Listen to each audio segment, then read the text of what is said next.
today we're going to do the cool colors of the A Gallo dot card. We already did these first 3 rows in a separate video. The warm colors I will link in the description for you. Now we're going to do today the next 3 rows and a couple of colors after that to get down through the greens. So the blues and the greens. I have my wrist brace here, and the first color is zirconium blue. This is a really pretty looking blue. It's made with PB71. The dot card is already colored because my mom swatched it out, and now there's enough paint on the dots that I have a chance to swatch it out too, which is very cool. This next one is transparent cerulean. This is a PB15:3, so it's not actually a cerulean, it's a cerulean hue made with phthalo blue. And then next we have lapis lazuli genuine. That would be made with lapis lazuli. It's one of the few in here that doesn't actually have a pigment code. It's a pretty pale color. And next is ultramarine blue dark, made with PB29, ultramarine.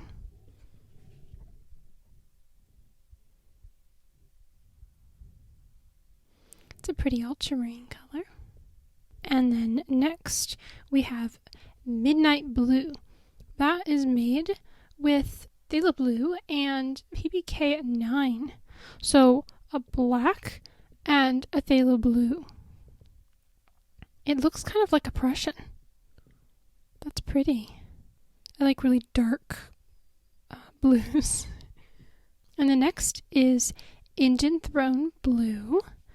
Indian Throne blue is a PB60. That's a really nice navy looking color.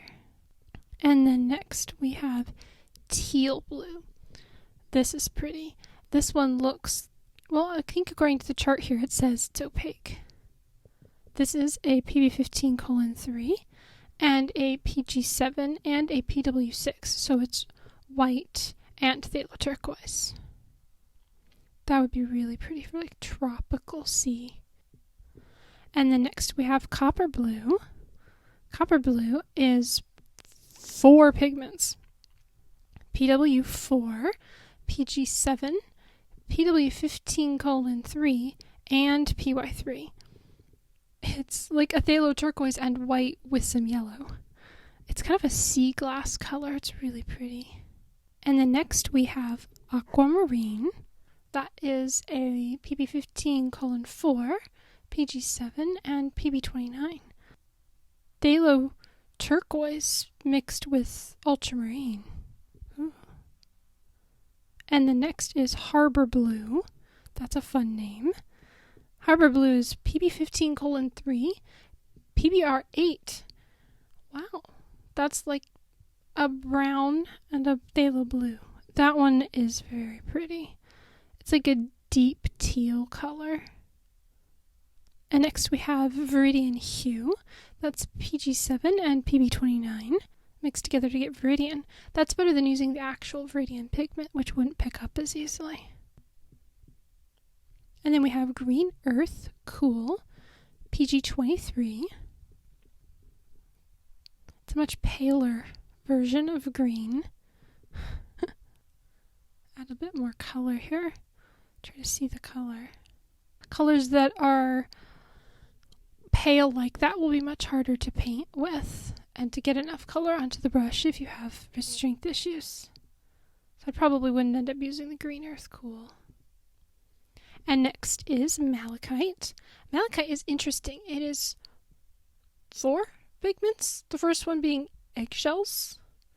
Eggshells, PG7, PG36, and PW6. Interesting. Next is Fig Green. Fig Green is one of the ones that I have in my palette. I love this color. This is PY151 and PG17. It's a really good kind of a leaf color. I can see this being a great Italian leaf color. I'm not sure what I mean by that, but like, you know what I mean. And then next is sap green. Sap green is 4 pigments, but it's actually a really good green. This is PY83, PG36, PV19, and PR101. Wow.